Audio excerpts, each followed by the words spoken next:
There is no match that represents the history of the NAL better than DarkZero versus Spacestation. Since 2019, this match has happened 26 times. Online, offline, regional, international, show match, qualifier, or high stakes. It's two clubs who can't get enough of one another. So much so that they've both beaten each other 13 times and, conversely, lost 13 times. So here, today, September 12th, 2024, somebody's got to break the tie. I mean, it's really going to come down to ideologies here, especially with this new DZ roster. SSG's been looking strong, but also struggling in some of their areas. But again, I think it's really going to come down to this new iteration of what DZ can do. Yeah, I felt like before there was always one variable that was common between the two teams, and that was Canadian.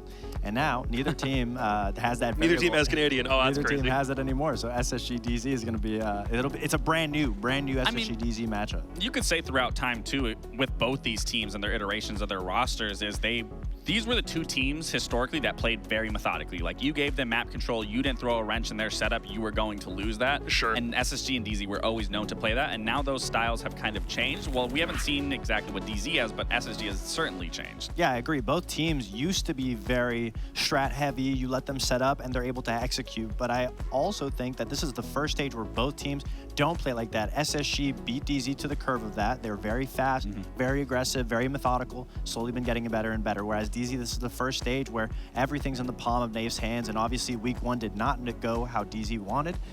Hopefully they got a little bit more time. I mean, Kobilax, we want to see a lot from him. We want to see a lot from the rookie. We just haven't had much cause to talk about him recently because the story has not been about the new guy. It's been about what they've been losing. Spacestation are coming in off of a wonderful week with full 6 points.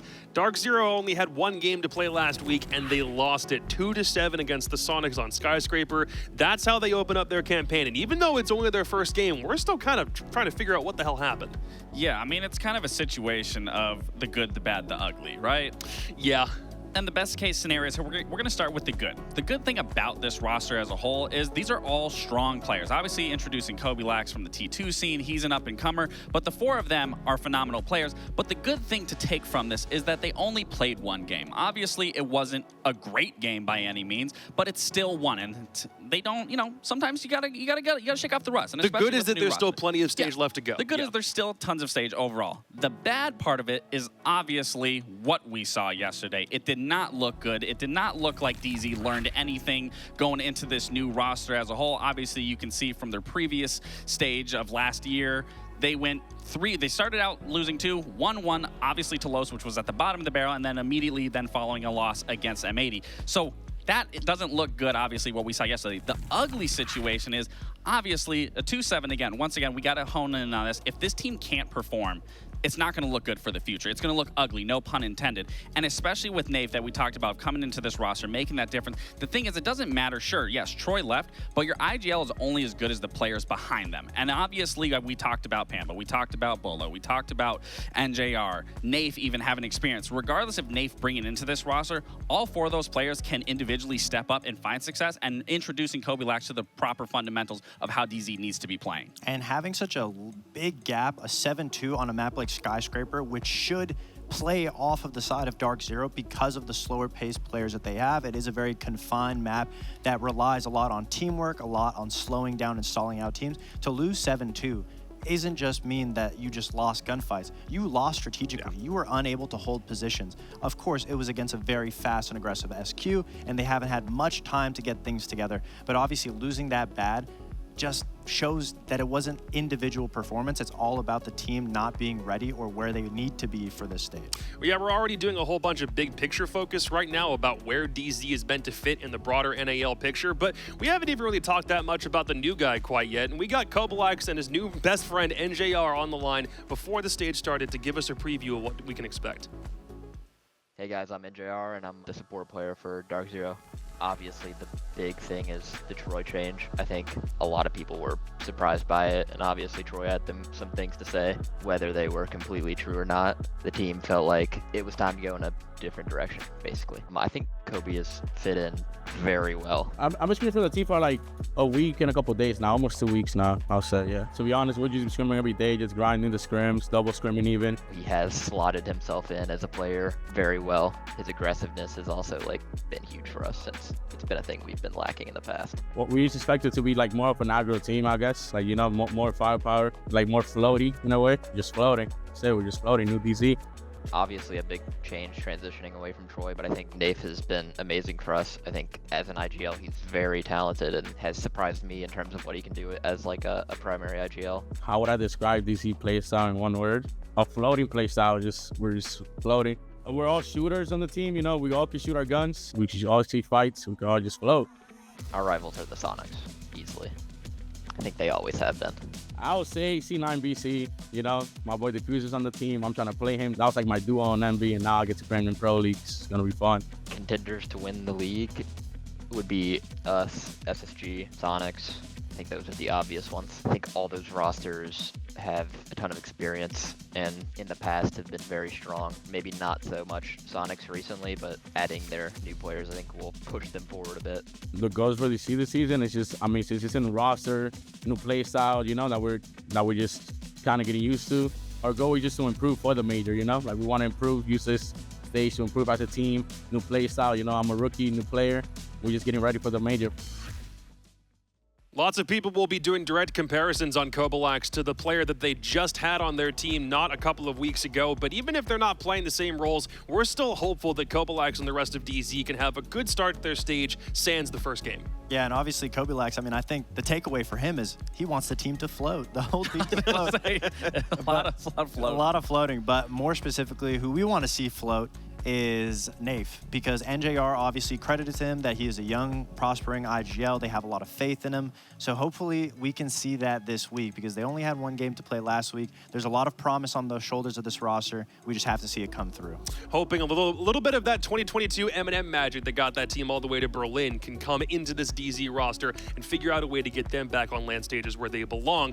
But their opponents have been doing that for quite some time, and it looks like they're already floating their way to a couple of easy victories. They won twice on Consulate, once over LG just over on Friday, and they are now tied with the Sonics as the best defensive team in the league so far through week 1. Yeah, and defense is super important on the side of SSG, because in stage 1, we highlighted time and time again, SSG struggles on their defenses. And stage 2, they came in hot. Now they have their connections very well, very playing together. Their roams are looking a lot better, but there's still some rust that these guys need to shake off their shoulders. Well, it's funny you say rust, because I don't think there's any rust that needs to be shaken off from this team. We touched up on that. They played at EWC. They played there. They got Benja introduced, and then ultimately we saw them find that success even in the wildcard restart. They got first place there. Yeah. So it's a matter of we've touched up on them through these two matches of saying, Ashton specifically said, it's small errors against Oxygen, but we're going to be ready for the next game. Then they play against LG, another 7-5, where they really got pushed to the limit again. So it's a matter of, are you really shaking off rust, or you still have some growing pains of obviously bringing in Benja or just the roster's fundamentals? They're still winning these games in regulation, though. Yes. They weren't pushed to OT. They got the full 6 points out of last week. So,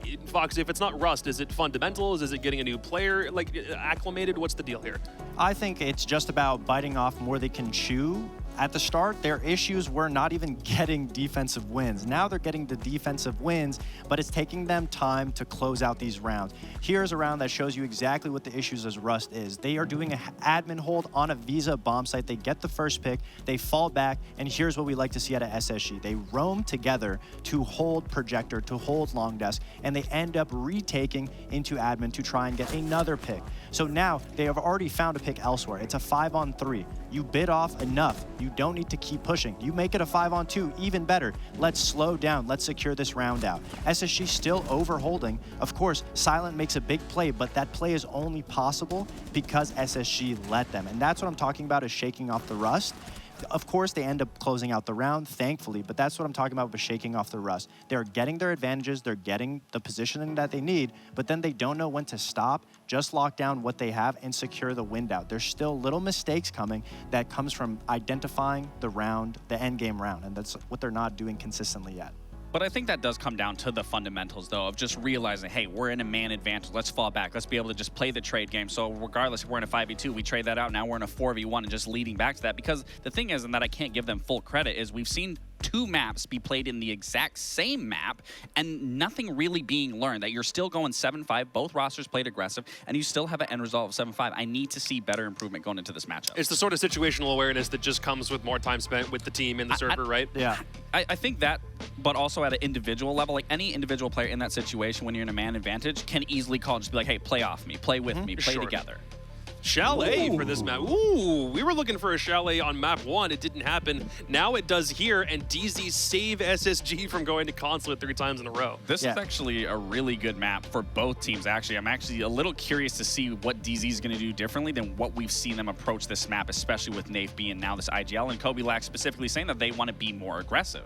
I love this map pick because I agree, a Chalet is a map that's primarily attacker-sided. You need to get as many attacks as possible, and we know SSG is very comfortable on attacks. We haven't seen too much out of DZ, but obviously the more aggressive that they want to be, Chalet is a map that would play into what they want to be. So the matchup head-to-head will be really nice to see, and we'll be able to see SSG's defenses if they're able to keep it cohesive and know just the right amount to chew and eat and swallow it whole instead of just choking on too much. I know we were really sounding the alarm bells after that loss that DarkZero sustained to Sonics just last week. Is there any reason to think that they can win this game? I know you guys didn't pick them. No. Totally understandable, but we did those before we didn't know what the maps were. I can say this. All 4 of those players have very strong mindsets and are very resilient. So I can see a bounce back here, but do I think that's going to be enough to be able to thwart off a defense from SSG and thwart off an attack from SSG?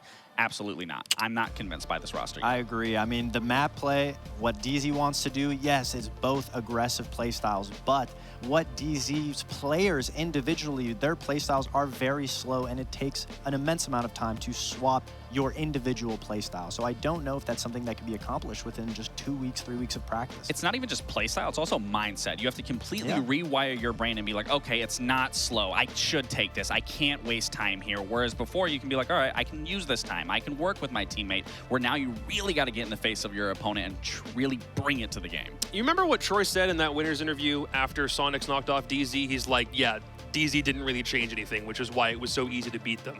How much of a problem is that for any other team that isn't DarkZero? Can anyone else other than Troy Canadian take advantage of DZ doing the exact same stuff the exact same way like he did when he was on the team before? Yeah, I think any team that is structurally smart and looking at the opponent that they're playing, of course you can exploit DZ because they don't have fail-safes in order, because they haven't had enough time to make everything work.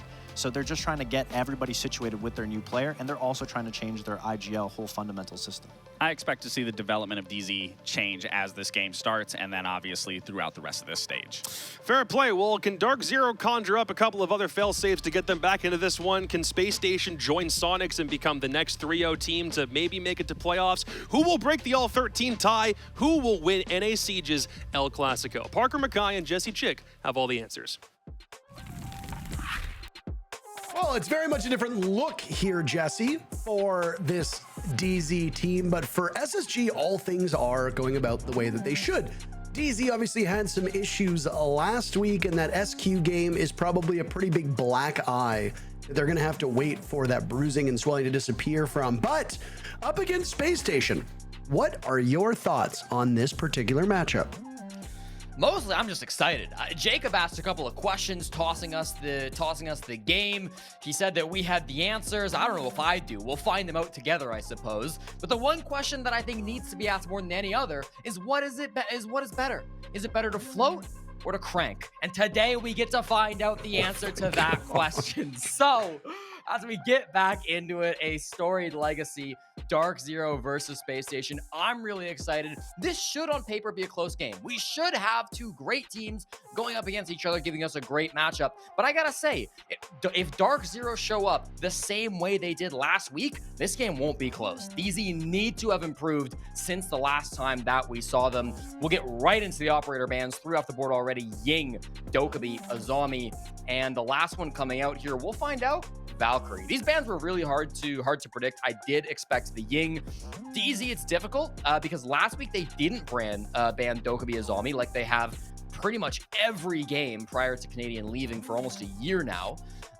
This time it looks like they're going back to basics. They will take out their permabans that they played with throughout all of the last year. They take out Dokkaebi, they take out Azami, and then it's Valkyrie, the final one from SSG. So an interesting ban phase, maybe a good sign for DZ to go back to basics, right? They experimented with the bans in week 1. It didn't go so well. They lost the game. Did they lose the game because of the bans? Probably not, but anything to get them back to basics, anything to get them back to where they're comfortable, I think is going to be huge, because they've already got enough changes with their IGL being swapped out and Kobe Lax coming in. I mean, obviously they had high hopes for Kobe Lax coming onto this team. He had big shoes to fill, as a lot of people have spoken of, but I think he's not the correct substitute for Canadian. If anything, it's Nath with the big shoes to fill, as he's going to be the one IGLing this team. For DZ fans, hopefully that means he'll IGL them to victory, but quite the work ahead of them. SSG has had this roster for a while now. They seemingly like their roles. But there's always improvement that can be done. We see a recruit coming out in the hands of Ashen, who will be running on that Sentry operator as we get our way through round number 1. And is that an angled grip? I can't, with the new grips, I always struggle to tell as to who is going to be playing with what, as it doesn't always look the same way with that angled and vertical grip. I do like the new attachments, though. There's a lot of options that people have, but Ashen might be removing his option in this game pretty quickly. If he gets into a gunfight, it's Bolo on the other side of this barricaded door. Bolo, does he know that there's a player right here? He knows that there's some pressure, and absolutely the intel is perfect. Pambazoo will come in, baiting from Bolo to get the kill on Ashen. A brilliantly executed little opening pick, and it starts off well for DarkZero. 1-0, they dodge the Nitrocell as well as DZ Hunt for their first successful attack of the stage. This is off to a very good start. Yeah, I mean, that's not exactly the start that Spacestation wanted, that's for sure. DZ have a ton of tools at their disposal. This is a great roster. All of these players, with the exception obviously of Kobe, all of these players have proven themselves either on this roster or on another organization's roster.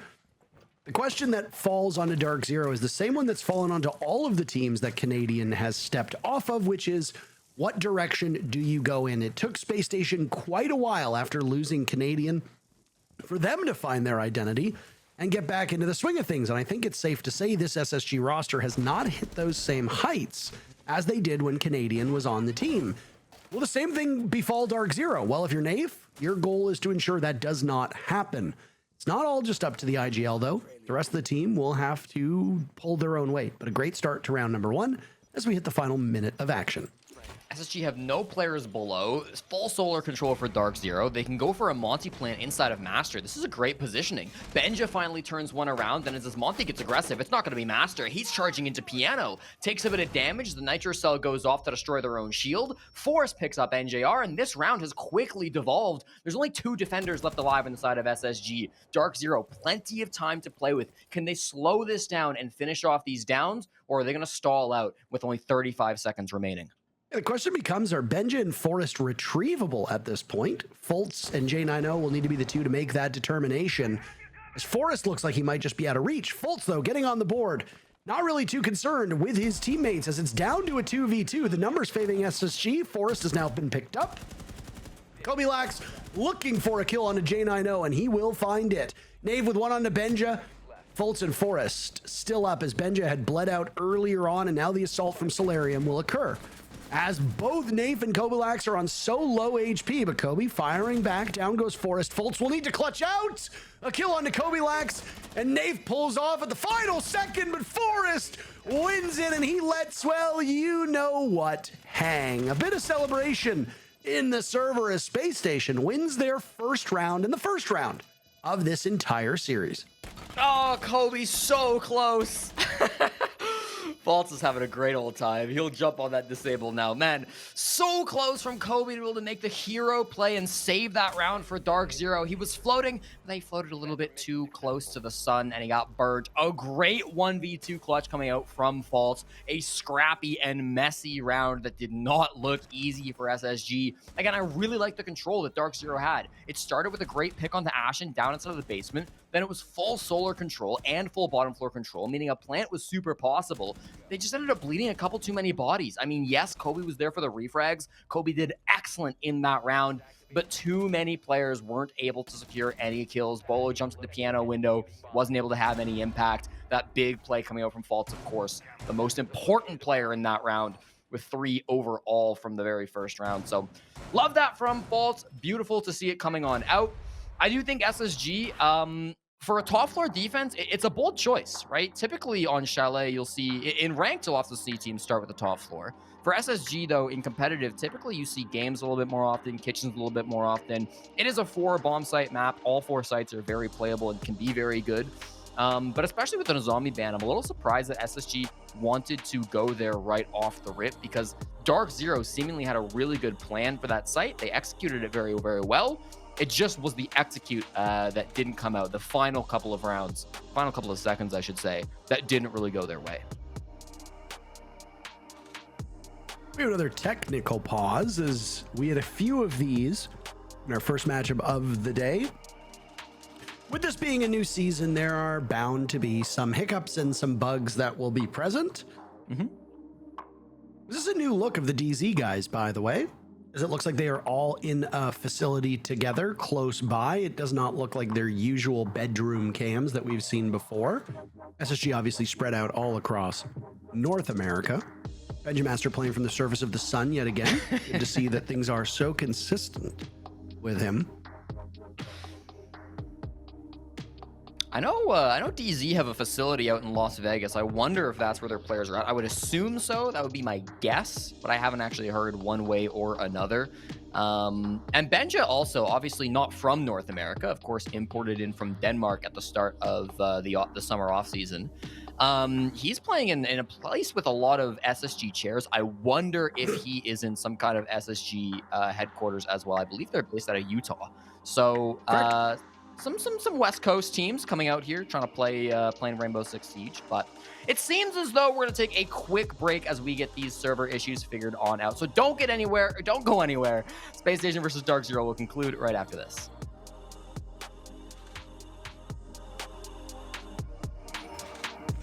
Issues aside, that was a great first round. SSG prevailed without even getting a single kill. How impressive is that, Jesse? No.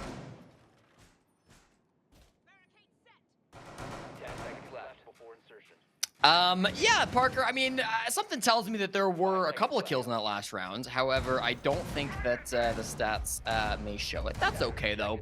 We'll get back into round number 2, and we'll be able to watch as DarkZero get to attack onto a secondary bomb site of kitchen and dining. This should be hopefully a better attempt from DZ. I will say already from the very first round we saw from DarkZero, I liked that push better than anything we saw last week. Now, last week they had to attack Skyscraper. They only played 3 attacking rounds. So clearly it wasn't the biggest sample size, and it's a tough map. But I think this is already promising signs for DZ fans. Even though they lost it, I think that they had a much better formulation for their push than anything they had last week.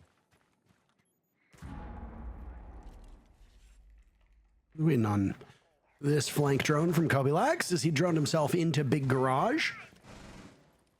I like seeing the Deimos get brought. Deimos' prevalence rate has been through the roof in this stage of the North American League. And it's not just this region. He's been very popular everywhere. Let's, for a moment, move away from operator picks and instead talk about these operator ban rates. Monty and Blitz leading the way, with Ying also receiving a healthy number of bans. On the defender side of things, it's been Tubrow and Azami leading the way.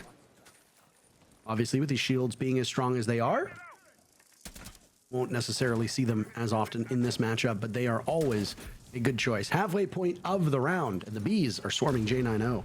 Certainly clearing this top floor, always the first objective when attacking kitchen and dining. They're going to start to circle in on them now. Pambazu taking some damage, not willing to commit just yet. They got to play a big window. The Grimbees are helpful, but they've yet to finally capitalize. There's one to J90, but it came at a cost. NJR, the opening death of this round. Four sticking around here, trying to go for a bit of a flank, but it'll be Benjamaster who falls as well. Ashen and Piano also struggling for his life. Can Ashen make it out at all? So many of these top floor players have just been decimated by the clear of DarkZero. They've taken down every single player up on the top floor except for Faults, who now has to clutch a 1v4. Faults will start with the pick on to Nafe. He's got limited HP on both Kobe and Pambazu, but Kobilax gets the job done. It was a risky end of the round for DZ just based on those HPs. And I mean, you've seen the SAS operators with their shotgun and SMG-11 combo able to put in so much work, uniquely built to deal with 1vx's. But DZ do not allow SSG to punish them at all, and they win the round off of that coordination at the very end. It was a very quick entry from Pambazoo as he barged his way through bathroom, got a pick through closet, and held that portion upstairs of bedroom before translating it to the rest of the map. And he technically was only credited with 2 kills, but he did secure a finish in closet, so 3 kills technically should be his, but it's not the way it works anymore. 1-1 the scoreline, and Bar Gaming next on deck for SSG. Yeah, you see 2 kills for Pamba, 2 kills from Kobe in that last round. That's that aggressiveness that we know that that DarkZero want to be bringing out of their players. It's something NJR said in the pregame interview. He said that Kobe lacks his aggressiveness has been huge for us, and I think we're starting to see that a bit from DZ. It was an excellent clear of the top floor. DarkZero got a bit of criticism last week for putting Kobe Lax primarily on Thermite playing on the attack, and they gave him the defuse kit a few times as well. Not sure if they've decided to make that role change, if they've maybe come to their senses and taken the best entry of the summer offseason and put him on actual entry operators, or maybe it's just a skyscraper thing that they wanted to have him playing that breach. It just worked out the best for them. In any case, it seems like Kobe is much more comfortable here in this second match where they're playing against SSG when he can play that Deimos. That's an operator that historically Pamba has loved for DarkZero, but to see Kobe picking it up and having so much success with it is really, really nice. Undoubtedly. And the first one to tussle will be Kobe Lax.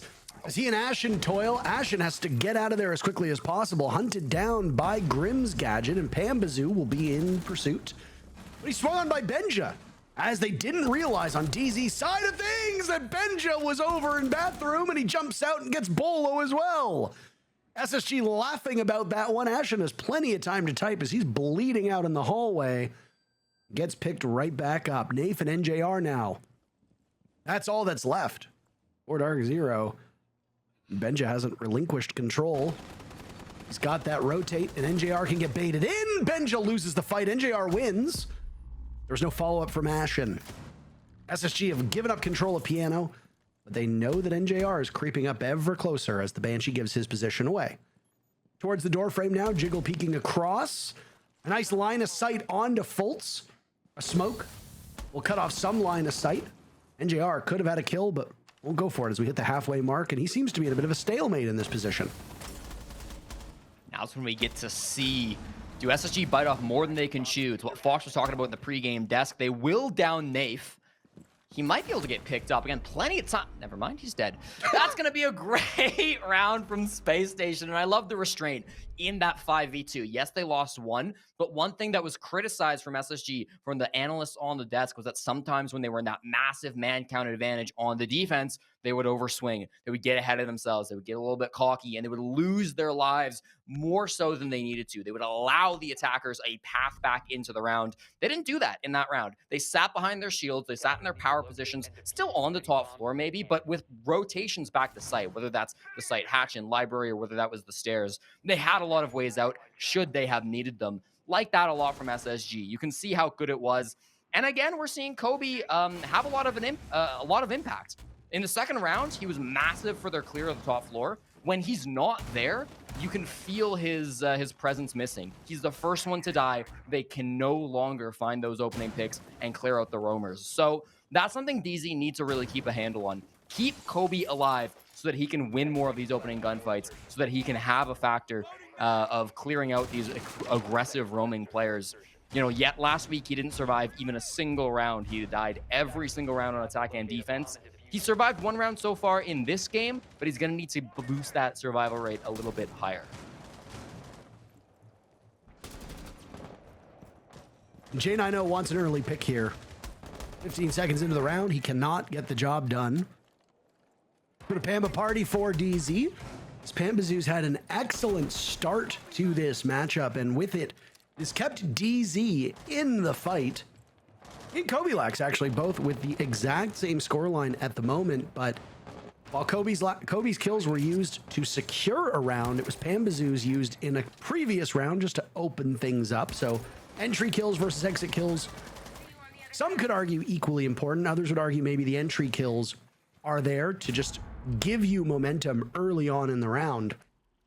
SSG sitting pretty with these mute jammers not just denying intel for DarkZero, but also causing some frustration as Hibana, the lone hard breacher for DarkZero, is not able to get the job done on those castle barricades.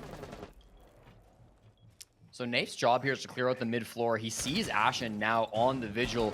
No boss cheats, the K1A this time around. Some shots come through the soft breach. Again, it was the opening pick onto Ashen in round 1 that really opened things up for DZ and allowed them to go for that solar push. It'll be Ashen's job to maintain control of down below. Benja actually finds the opening pick onto Pamba, maybe from a window up on that top floor. Ashen's in a really good spot where they don't have a lot of players available to push him out of this spot. So they kind of have to decide, are you going to commit to clearing Ashen from below, or are you going to just let him be down here and pray that he doesn't have a massive impact later in the round, those impacts? Ashen still lurking.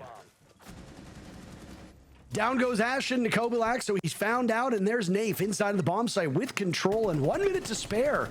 As the objective play from DZ starts to go, Benja stops it in its tracks with a nitro cell. SSG can now just hold off for the time being. They've lost Fultz inside a bathroom as Bolo still has yet to make his way into the building. Much to the chagrin of SSG, they now find themselves in a 3v3. But on the ground, waiting for somebody to peek Solarium. That's SSG's next chance to strike. Will NJR give him something? For the time being, bullet tracers will go. Black Mirror is there. Benjamaster. Some damage is done. J9O's finished off as well. Forrest suddenly finds himself in a 1v3. He's the one on the ground, looking long range, but he cannot get the final kill. DZ wins all of their engagements and picks off the remaining players from Space Station to win their second round. Very similar strategy to what we saw DarkZero going for in the first round. This time, they're just able to get it done a little bit cleaner. The C4 that came out from Benja, which stopped the plant from Nafe, really felt like that was going to be the pivotal moment. It felt like once that C4 happened, the push has fallen apart from DarkZero, similar to how it did in round 1. But that wasn't the case. They were really able to come back from that deficit. They managed to sneak around, grab a couple of picks. It was actually a nade kill that got that down, eventually finished off from Kobe as he boosts himself up to 4 kills since the rehost. Feeling really good about that execute. I think that's a bomb save that SSG are just going to have to avoid through the rest of the game. It doesn't feel like one that DarkZero are struggling with in particular. And while there's nothing inherently wrong with the way SSG are holding it, I just think DZ's push through Solar with that Montaigne and with full bottom floor control is too much for what SSG can handle. A very back and forth contest that we've seen between these squads. And I mean, that's exactly what we want. Parity in the NAL is at a level where no team can really have an off day because it's not like you have a weak adversary that you have to deal with. All of these matchups should be relatively evenly matched. And when you look at DarkZero, they only got to play 1 game so far. Yes, the scoreline up top that says 0-1 is accurate for DZ. They had the first play day off. Then they tussled with Sonics and lost that one on Skyscraper 2-7. So while the stats at the moment for DZ look quite bad, they are in last place. They have the worst round differential. They have the least rounds won. It's just because of a small sample size. So nobody on the side of DZ panic. I am curious to watch the evolution of this DarkZero team without Canadian, though, because what you'll end up with is you'll end up with a team that might be a little bit faster than what you see out of Canadians' typical squads. Already, DZ has shown some speed on this particular matchup, and they've only had a couple rounds to really get it going. They'll move to defense, though, in 2 rounds. Things will likely slow down on their end.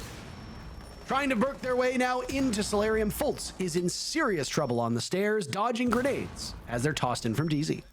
That's 4 nades that got thrown at him. He survives all of them, but he's at about half HP and he's not in a comfortable spot.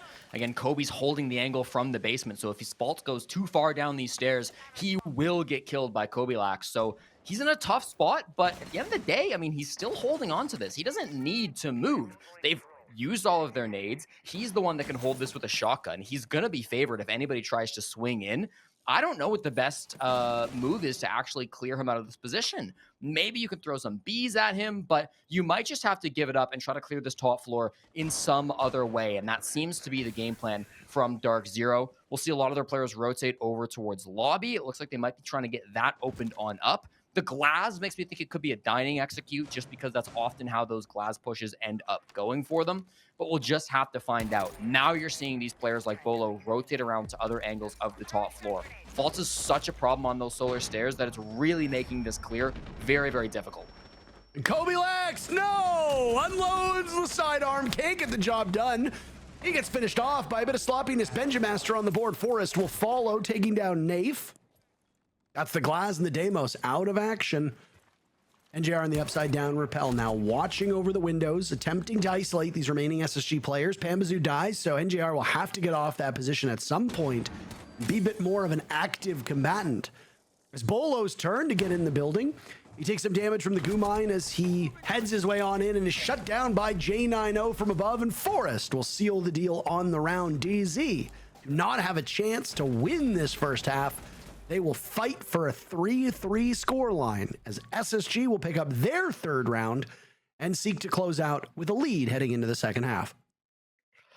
Night and day difference between the first time that they attacked that bomb site and the second time. And I think a lot of it really came down to faults. They weren't able to use their utility correctly to clear him off of those solar stairs. They did some great damage, but damage is not enough. And when you've got a player like Faults, who is so experienced, who's been playing this game for so long, it's not a surprise that he's going to play that position perfectly. I love the way that he was able to survive for so long on those solar stairs and really just be a thorn in the side of DZ that they never were able to get past.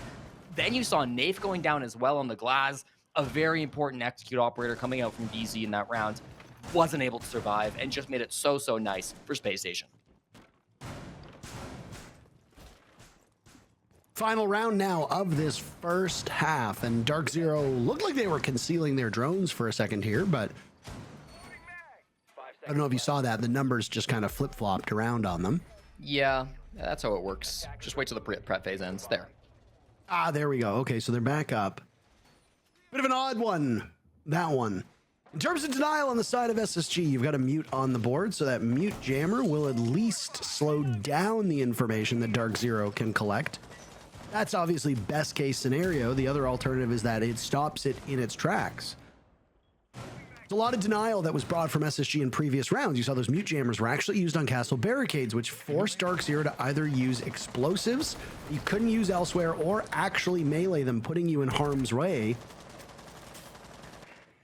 Didn't really slow DZ down, but this is a team that oftentimes has no issue slowing themselves down. You just saw that little nitro boost of the drone there, by the way. I don't know if you saw that. It's another new addition in this season of Rainbow Six. It's a fun one being able to zoom around with your drones, of course, but for DarkZero, they're going to need more than fast drones to clear out Faults, who's in the library corner. Such a powerful position. Often you'll see players play this on maybe Wamai. Sometimes you'll see it on a dock. He's actually rocking it with the mute, meaning he's going to have to leave pretty early. He does escape with the vast majority of his HP, so a little bit of util expended to get him out of here, and he'll drop with no other issues. This is going to be a pretty direct push coming from DarkZero. Already Diffuse Kit entering in through lobby, but Nafe opening death to J90, and Faults finds another. This push, it was supposed to be so clean. It was supposed to be right under their noses, but SSG, they sniffed him out. Yeah, some difficulties there getting closer to the bomb site. Faults is taken down by Pambazoo, who has been quite good for DZ so far. It'll be all up to him, basically, as he's the player with the best rating still left on DZ. NJR will find an opening, taking down J90, whose back was turned towards one of the last two players from DarkZero. NJR and Bolo both upstairs in the library portion of this map. Bomb site, though, is down below. NJR retrieves the diffuser and will now go for a flank through the garage, all the way back up the stairs. Mint looking over his shoulder quite intently. DZ announced some new coaching additions, and while we don't expect an immediate impact in the first game, you have to hope, if you're a fan of DZ, that it will begin to generate some improvements over time. SSG gets the final 2 kills in very quick succession, and the first half is in the books. SSG comes out ahead 4-2. I'm sorry, I just love it every time Ashen gets the final kill, we flip to his player cam, and he's immediately typing. It's good. It's good. That time I see the clean feed. He said nice lurk NJR. And indeed, it wasn't quite the greatest lurk. He was aware of it and shut it down as he tried to make that rotate through the basement as you called. Just tough as they lost so many early bodies, right? They tried to go for a bit of a sneaky play on DZ. They tried to walk up those snowmobile stairs, get the plant in through bar really, really fast before SSG was aware. But it was J90 holding the vertical angle. They knew they were in the basement. They knew they could walk up the snow stairs. J90 shut that down immediately. So really good awareness from Spacestation to put themselves up 4-2 in the first half, and they're feeling very, very comfortable as they move on to Chalet, which oftentimes can be one of the most attacker-sided maps in Rainbow Six. How long ago was it that it held that distinction, by the way, of the most attacker favorite? I feel like it was right after its rework. Yeah, the stats kind of fluctuate a lot just because sample sizes are so small. But in the long run, I do believe it's still, I don't know if it's the most attacker side. I don't have the stats in front of me. But it's still considered to be quite attacker favored because there's so many like good positions for the defense to fight outside the building. The windows are really strong positions for attackers. There's balconies that give you really strong angles into like bathroom and piano. So it's a tough map to defend for some teams. Bans can have a big impact on that. And so it's I'm not saying it's inherently going to be attacker-sided today. And in fact, it may be defender-sided just based on this matchup. But I do think, in general, you do somewhat favor the attackers for a 4-2, if not a 3-3 on this map. If you're Space Station, you're very happy with this result. As you're looking to keep DZ at the bottom of the standings, DarkZero, Wildcard, and OXG all sit at the same position right now with 0 points. But due to the fact that OXG and Wildcard have played 2 matches, it's DZ who sit alone at the bottom. They've got their work cut out for them here, but they're hitting their shots, both Pambazoo and Kobe Lax. With Kobe getting 2 inside a bar. This is not the bomb site, by the way. Hovering over top of it and doing some serious damage, and SSG might just be in a death spiral with only Forrest and J90 remaining for the final minute and a half of action. The Clash is going to be seeing J90, and this is an absolutely horrible position to find yourself in, as I'm sure all Rainbow Six players are aware. A Clash watching you in a 2v5, there's very little that they can do. Maybe they can get some kind of a flank going. Forrest is in the hallway just behind J90, more towards Big Garage, so they're not likely to get behind this Clash unless there's a massive misplay from NJR. It's pretty rare that he makes those. So with a full minute to go, we'll see what they can work with, Parker, but I'm not favoring their chances in this one. Yeah, especially when one of those is the Clash, who will continue to do a great job of delaying this SSG team, allowing the other 4 players from DarkZero a ton of information. And J90 has to be very careful about a flank from West Main. Doesn't look like DZ are quite intent on that just yet. J90 will rotate all the way around the map, all by his lonesome. No flank needed. He will bring the flank to them. But DZ give him no quarter right now. Hunker down inside of blue, end by wine. Final 30 seconds, and DarkZero are in great position. Still, this execute's going to be so low on time. They've both rotated over towards the lobby side now. There's a flank up the snow stairs. That could be enough to end it from Kobe.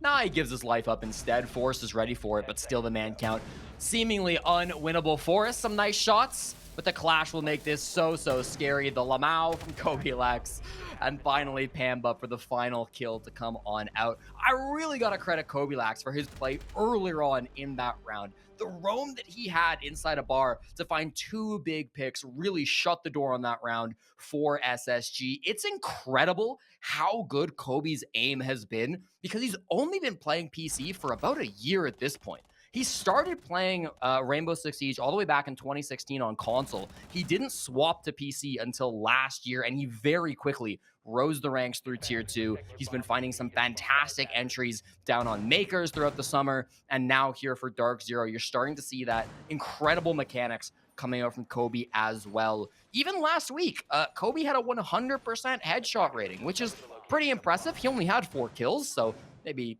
on the lower side, but even still, it's really nice to watch the mechanics of a fresh young player like Kobilax inject some life into DarkZero, inject both some speed and some raw mechanics that maybe they didn't quite have when Canadian was on the roster. For Kobe to be here, putting up massive performances like this, if he can get more consistent, he could easily be one of the best players in North America.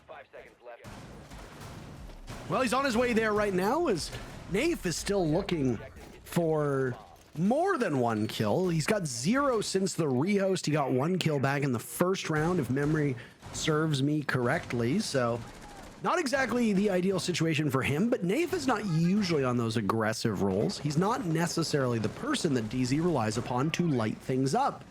That person is typically Pambazoo, and he's doing the job. And not only is he getting the job done, he's actually outmatching Ashen, which if you talk to a lot of North American League players, Ashen is quite formidable to deal with.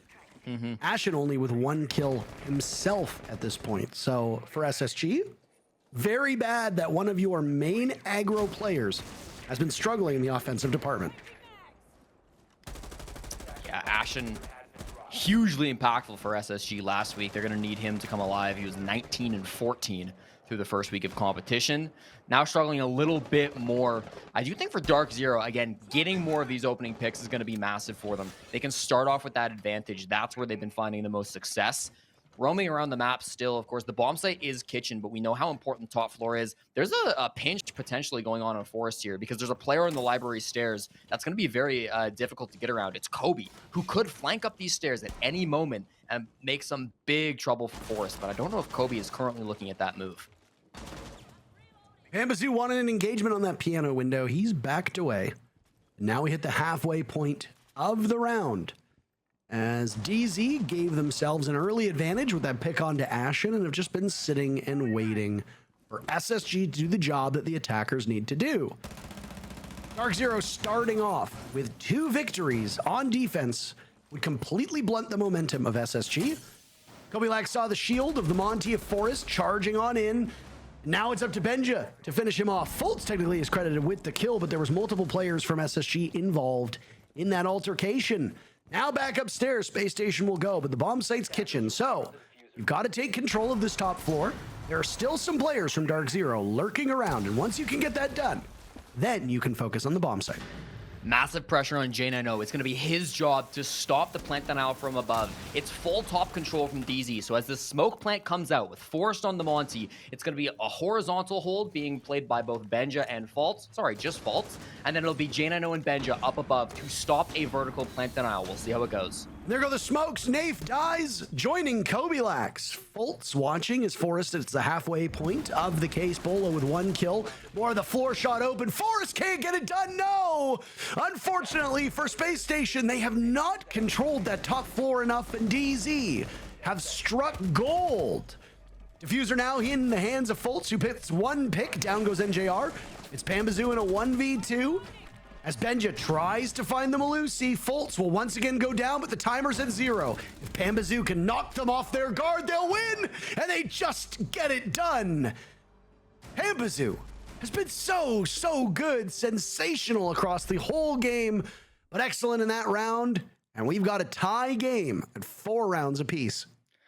You can tell it's a party. Pamba, undoubtedly the MVP for DarkZero so far this game. He's been playing so well, and I love that aggression up on the top floor. I mentioned how important it was going to be for J9O and Benjamaster to lock down those vertical players. They couldn't do it. J9O went down, and then Benja rotated to the bottom floor, meaning he couldn't apply that pressure, and the vertical denial came out. We saw it beautifully from Pambazoo, exposing those vertical angles. He knew exactly where the plant was happening. He was always aware of where that was going down, and he always knew how to grab that vertical angle to stop it. Even when there was a Monty planting, it can be difficult sometimes to get an angle onto Monty with the plant's going down. The shield moves to his back. It's really tough sometimes to find that shot, but Pamba hit it. And for him to be putting up such big numbers so far this game, it is absolutely necessary to keep DZ consistent. 4-4 now, as the scoreline will showcase. This game has been so back and forth, and it's honestly been a real treat to watch.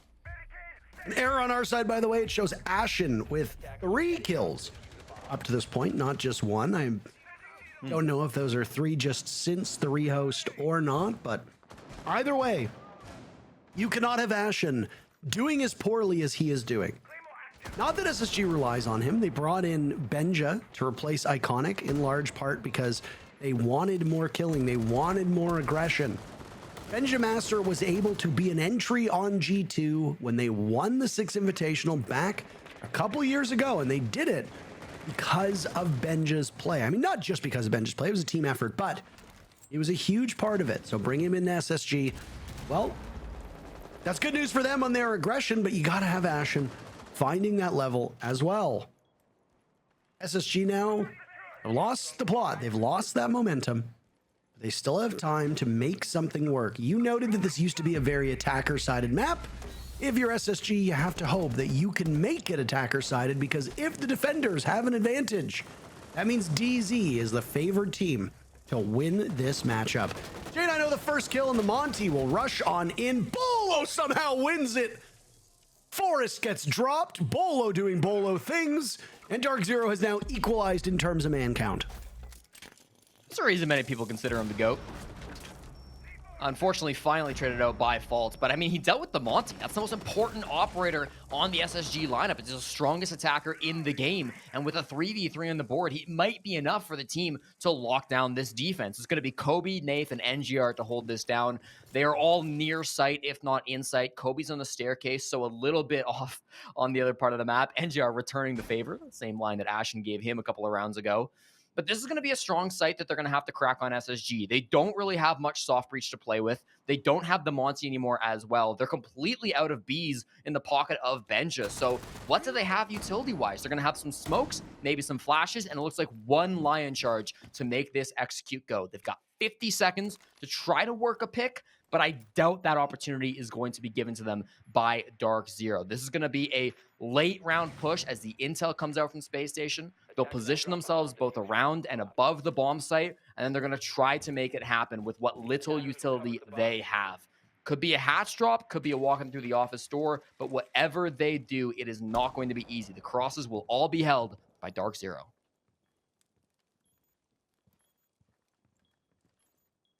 This is Benja just fishing for a kill now, but you got to go quickly. Time is not on your side. He finds one. J90 finds the other. Those crosses you said held by DZ, they do not work out. They know NJR's position. He's made this imminently more winnable. NJR and Benja in a 1v1, and NJR is the one with black ice in his veins. The lead goes to DZ. The 22-year-old from Louisville, Kentucky steps up as he so often does in the anchor position. One of the best anchors in all of Rainbow Six Siege. There are people who sometimes call NJR the best player in the world. And I don't know if I would currently give him that title, but he's certainly up there and in the running for it. So good from him, as he always is. You know, he was part of that OG Disrupt core back from 2020 with J90 that eventually turned into Astralis, that eventually turned into SSG. He's got a little bit of history playing with the players on SSG, but for his entire time on DarkZero, his consistency in the late round has been his biggest strength. Known as one of the best anchors in the world, his smoke and SMG11 play has been so good. One of the best to ever do it in that role. And it's always exciting to see him jump up and make those plays. So love to see it coming out from NJR. I do think that we're going to see, with this tactical timeout, maybe things shift around a little bit. I know the HUD is saying 5-4 for SSG. That was DZ taking the lead for the first time in this matchups in that previous round. So what can SSG do to adapt? That last round, it felt like it was so easily in their grasp. They had a 3v1, but when you're shut down like that, how do you respond? Yeah, I mean, that's a great question here. You look at the numbers right now, DZ has trailed or tied this entire matchup until the most recent round. So they've managed to do almost the exact same thing in 3 rounds that it took SSG 5 rounds to accomplish. DZ is a little bit ahead of their opponents in terms of success on this defender side. Call Out is a brilliant mind, and he's somebody who almost always reads his team effectively, but there are times where you are simply outmatched. And I say this because SSG has never made it particularly deep into an event. So that means that while you could be coached excellently, which they are, the actual ability of the team, whether it be structure, whether it be strategies, whether it be players, themselves, just the way the players work. It's not been quite up to snuff. So Call It is going to give them the best chance possible, but it's up to the players to act on it. With Ashen's performance being what it is, I do fear that there just isn't enough lethality on the side of SSG to keep pace with a DZ team that is allowing Kobe, NJR, and Pambazoo to absolutely dominate Space Station. Yeah, down to the basement bomb site now for round number 10 after the rehost. Pamba with the Boss G going to be roaming up on the top floor. And the Tubarao from Nath coming out to stall out this breach. I doubt it was going to be a rush anyways. They're not too concerned about opening this wall quickly. They just want to make sure it's open. So it's going to be the first thing that they do because it's the most important thing to get done when you're attacking onto this site. Speaking of Nath on that Tubarao, it's crazy how much success DZ are having with Nath barely touching the scoreboard. He only put up 2 kills last week, and he will continue to put up not very many kills through this game, but you can tell he's having an impact with that IGLing ability, with that utility that he's been brought out. It'll be a 1-for-1 trade. His death does not go unpunished, with Ashen also falling on the Deimos in this round. As we approach this minute-and-a-half mark, there's still a lot of roamers being held from DZ. They have full dining control. It looks like SSG are going to be planting inside of Snowmobile from the main breach. So getting dining control is not a critical thing that you have to accomplish, but it sure would be nice. And if they don't get that, the flank from Pamba could be really deadly as we lurk closer towards the end of this round. Yeah, this round has flown by. We're about to hit the 1 minute mark. Other than Ashen dying and Nath dying, Nath again having quite a miserable game. The pressures of taking on a roster and becoming the sole IGL can often impact your ability in-game. I don't know if that's quite the culprit here, but yeah, rough going so far from Nath. Kobilax gets caught walking by J90. And down he goes. The advantage in numbers goes back to SSG as the execute is about to begin. A lot of pressure on NJ and Bolo. 2 strong guns in their hands, a shotgun and a TCSG. Pambazoo, if he needs to be not baiting here to come back later, he's given up dining control, but can he retake it in the nick of time? It's a great question. Here's Pambazoo potentially to the rescue. He'll drop from the hatch. Evades all the eyes of SSG as they get the plant down successfully, but J90 is caught over in Connector, and Pambazoo is looking for more. Over towards the open breach. One directly to his left. He's spotted, but he still wins the fight against Fultz. Forrest and Benjamaster now as SSG used to have a numbers advantage. It's all gone. It's in the hands of DarkZero. NJR picking off Forrest means it's Benji to watch over this diffuser. Easy looking for 4 in a row. Benjamaster's the one who stands in their way. All he needs to do is find these last 2 picks or wait out on time. Bolo flattens him, and Pambazoo on 6 HP. Gets the diffuser. DZ. Match point. Bro, Pambazoo sprints out the breach to kill False that was holding it from outside. He wasn't even aiming at the right position. He was aiming head level. False was crouched. He still wins that gunfight. I don't know how he does it. These are positions that no team should be able to pull back from, but Pambazoo does what should not be possible, and he makes those plays happen. Just ridiculous gun skill coming out from Pamba to help secure that round. Of course, his teammates playing well there in the end too. Bolo, a big kill right at the end there. NJR from the top floor, also a really important pick. This one here onto Forrest. Everybody contributing, but undoubtedly Pamba, the star of that round. What a ridiculous comeback we've seen from DZ. The difference that we are seeing from them last week versus this week has been night and day, and I am so happy that that means we are going to see a competitive DarkZero here in Stage 2. Yeah, I mean, I think a lot of people were too quick to write the obituary of DZ after their pretty rough start to the stage against the Sonics. Look at that. Look at that bulletproof camera. Oh, yeah. Almost completely concealed by the foliage. But now you can actually move bulletproof cameras. Surely there's somebody watching who has not played since you're able to move it, and they think it's still just static and it just looks straight up at the ceiling. And why would you ever use that? Yeah. But I think people were writing off DZ way too early. It was just a single game. And yeah, I mean, obviously people are going to meme because whether they like Troy or whether they hate DarkZero, it's going to be fun to get involved in the chaos that surrounded that roster move and all that came of SQ and DZ changing up their rosters. But with that said, Nath has shown promise and has success as an IGL and a leader, and DarkZero still has an excellent team around that can be IGL'd. that are capable of doing battle with the best of NA. People who are thinking that this was a bottom 4 team, I argue, are wildly off the mark. And DZ is showing that right now in their matchup against Spacestation, who, for the record, Spacestation entered the day tied for first with Sonics. This is a team that is 2-0, so a Spacestation loss in regulation would be surely very frustrating for their own expectations. They're not out of it yet, though. Kobe takes so much damage, 95, but he escapes back to the comfort of his teammates, not able to pick up that frag. It would have been huge, an opening for SSG to get started on this comeback. A jump out into a Claymore will be just as good, as Jade, I know, gets credit for the opening frag onto Pambazu, trying to make an aggressive move. I like that exothermic charge as well, not only giving you some vertical angles, but also opens up into office to some extent. Really like to see what they can do with that. They'll be opening up the dining wall now, though, and this is going to be likely where the plant will come on out. They've got 2 smokes, not in the pocket of faults, but being brought elsewhere by these players on SSG to try to make that execute go down. The problem they had when they attacked this bomb site last time was Pambazu on the top floor. That's not going to be an issue any longer as he jumped into a Claymore. So can these other players up above, Nath, Kobe, and Bolo, deny the plant in the same way that Pamba did? Or is this going to be a change in result where SSG can finally get that plant down and the dining executes? Yeah, losing your biggest player, not exactly what you want. And DZ will need the rest of this cast to do some serious work. I was just praising them moments ago. NJR, the first kill in that execute. Nath killing Kobe Lax, though, is not what you want to see, especially with the matchup on the line.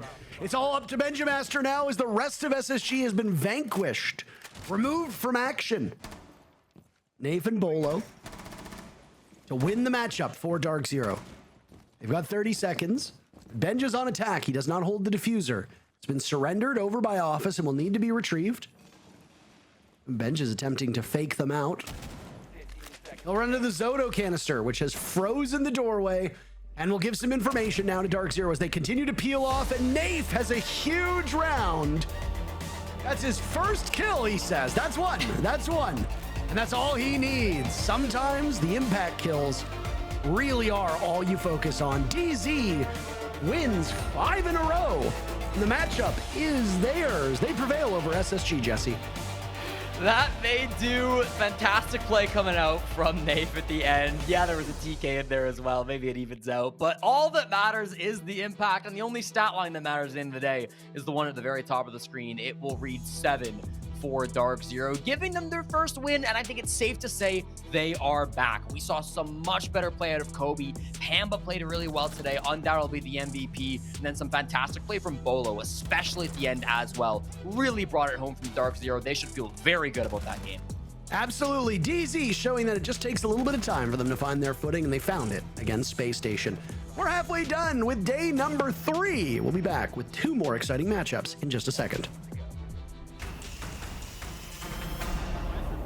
Okay. One Ivy. I have eyes for site. Yeah, bomb he test, is we go pushing bomb. top. He is Yeah. pushing top. Back up the library, back up the library.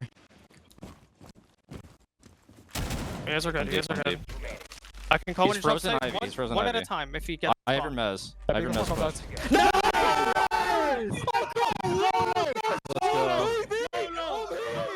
DarkZero proving that losing to Sonics last week was not the be-all end-all for their stage, and they can make adjustments against one of the hottest teams in the league. Spacestation goes down, DarkZero takes Chalet by a 7-4 scoreline, and finally we get to see what Kobalax can really do in the server. They're competitive. Yeah, it was nice to see. I mean, especially at the end there, even though Nath was on a donut until that last round, just him getting up, going, I got one, and the smiles on everybody's faces. It looks like a much more rejuvenated DarkZero than stage 1 than we've seen prior.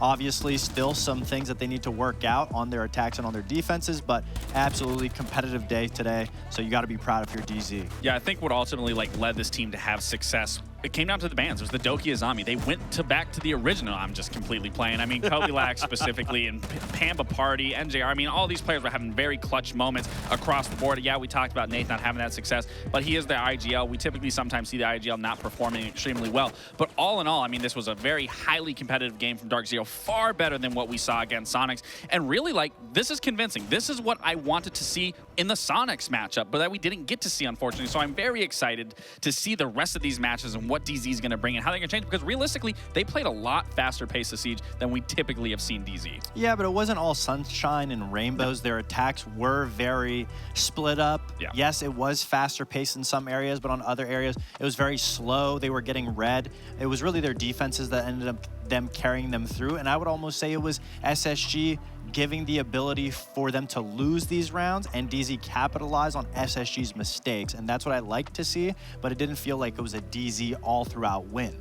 Undefeated on defense for DarkZero when they switched sides, and I think you can improve on the speed of your attacks, the efficiency of your attacks, when your defense is the main thing carrying you through games like this. Yeah, definitely. And again, you know, to highlight Kobe here specifically, I mean, he was playing some of these positions extremely well, getting those first or 2 kills. And the fact, you know, to have that bounce back of obviously not having the performance you wanted from the first game, but to immediately jump into this second game and just completely throw away what happened, focus on what you need to do, and especially being the new guy, I can only imagine what that does for everyone else on the roster to perform. Against a really good opponent today, too. Yeah, it was definitely the confidence. I felt like there was no moment, even though they were down 2-4, they didn't let that shake them. With Ashen talking to them, there wasn't really a moment that they shook them. It was just like they were able to just slaughter through. In this clip, you see Panda playing in Kitchen, and he could go for a flank. There was somebody just there. He makes the quote-unquote wrong decision to go back down to the site, but he then just runs through the site and farms everybody from SSG. And so even though he made the quote-unquote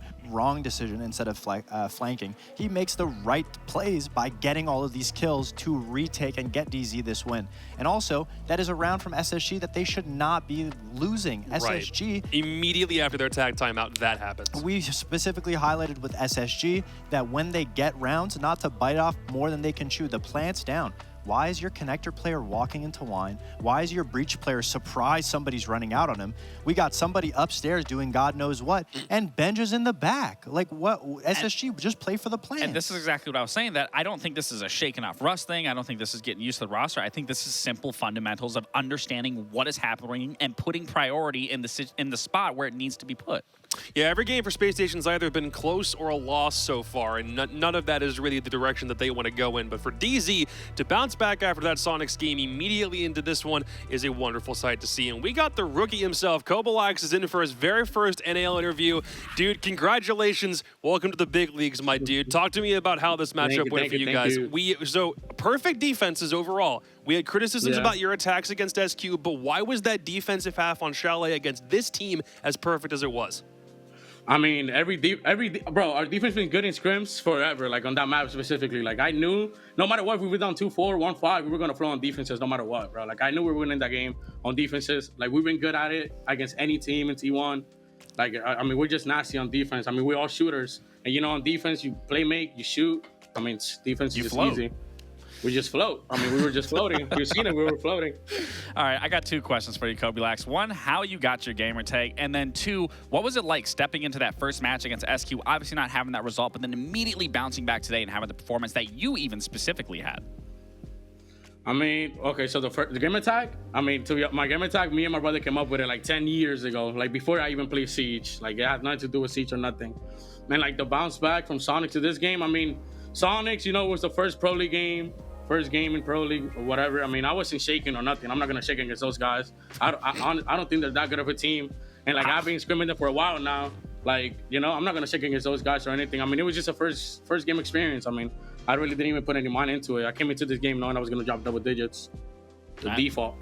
Double digits default. I mean, the confidence speak through your gameplay today. I mean, you looked phenomenal. So congratulations on the win and congratulations on the performance. Yeah, I mean, I love that confidence, and I just wanted to ask, with this win, do you think that you guys showcased everything that is potential with DarkZero, or is there still a long ways to go on your side, on your guys' back end side? Nah, I think there's still a long ways to go. We still got to work on things, and I mean, it's a long time till playoffs. No, I mean, we're gonna be a way different, better team when it's playoffs time. I mean, we're still working, and we're just gonna keep floating until that happens. We're gonna keep improving every day, 1% a day. Simple. You guys only had 1 game to play last week. It was the Sonics game. Everyone hyper-focused on that because it was the one time that we got to see you play, and then we had to wait a week until it happened again. Was there anything about only playing 1 game last week that was annoying because now you have to play every single play day from here on out? What were your thoughts about only starting off week 1 with just the 1 match? I mean, the only thought about starting with one match is that I wanted to play. I mean, that's really it. I just want to play. It's my first stage of Pro League. I'm just trying to play as much against as I can. And then honestly, playing one game that week would kind of suck for me because I just want to play, bro. I just want to play. I just want to play. And for those who may not know anything about you in particular, some people might know your tier 2 time. It was winning Element 2 with Envy, or your time spent on Makers. But for those who have no idea who Kobalax is, give the world an introduction, man. Tell us how you started playing the game and what it's been like getting to tier 1. I mean, I've always been like a console kid. I've been a console kid forever. I've been playing seasons before its first season came out. I've been playing seasons before its first season came out. I switched to PC a year ago. We started playing comp instantly. Not instantly, like 3 months after I came to PC. Wow. I started playing comp. My first tourney on PC was Element 2. I won it. My second tourney was Element 3. I won it. Now I'm in Pro League. I'm floating against the pro players. Ashton was typing. You shouldn't have type, bro. You shouldn't have type. You cannot type against a typer. I'm a typer, you know? Like, even Walkhart knows. Even like Spiker said in that one interview, he didn't give me that try because I typed against them. You cannot type against a typer, bro. You can't. You can't. You're going to lose every time. You're going to lose every single time. Well, it's a good thing DarkZero like finally have some keyboard warriors that they can have in games at the same time they got shooters in the lobby. Dude, again, congratulations on the win. Hopefully this streak keeps up for you. We'll see you guys tomorrow, okay? Thank you. Appreciate it. Peace out. He also said, by the way, that he was going to drop double digits. He came so close. He went 9-8. He was so close to double digits Double today. digits default. I saw you heard that. Yeah, I don't even care about that. I mean, I'm just like, to see such a young player come into this with such ferocity, such tenacity, such confidence, that's great. But also comes consistency. So I got to see this performance from him throughout the rest of the stage and not just this matchup. And I'm happy that DarkZero came out with the win. I'm very happy that they definitely feel confident. But all across the board, statistically, it really looked like it was SSG's game to lose. There was plenty of scenarios where they had the opening pick, where they had the position that they needed. And of course, DarkZero is a very slow, methodical team. They choke you out in the last final minutes, and they did a great job at that. But even in that clip that we saw of Pamba, sometimes you could make the bad play statistically on paper, but if the enemy team is giving you just free kills and you're just hitting those shots, I mean, the tides can turn. And unfortunately for SSG, it looked like it was in their favor. It looked like they were the consistent team that we wanted to see, but we are still seeing that 7-5 rusted team that is either scraping a win by or just losing it all. Listen, we got to retire the word rust at this point, because again, this is just coming. I mean, this is literally coming down to just sheer fundamentals. I know I keep saying fundamentals, but it's literally that's as simple as something is. It's just getting an understanding of, hey, this is what needs to be done. This is the, the ABCs of how we get to here, and it's just not being done. And after 3 games, we're seeing it, and now it's declining because they couldn't even get a 7-5. I just want to see something a little better. Just want to see something cleaner. Dude, you want us to retire the word rust? We're commentators. There's a ton of words that we just keep overusing over and over again, like the word banger. If you guys have any suggestions for any other word that I can use there, no, barn burner gets overused too. That's classic. Like slobber knocker, I come back to a lot. We got to open up our lexicons. There's way more words that we can use for this type of stuff. Let me know what can replace banger, and I'll use it on the broadcast next week. Anyway, we're done. We're halfway done with day 3. We got another one up on deck that is actually probably way more interesting than it may let on paper. Seen on NBC and LG. Back after this.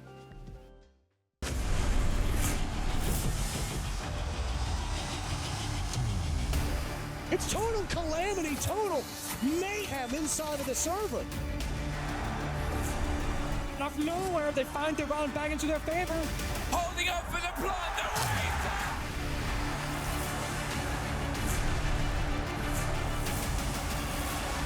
And I think he might just find it!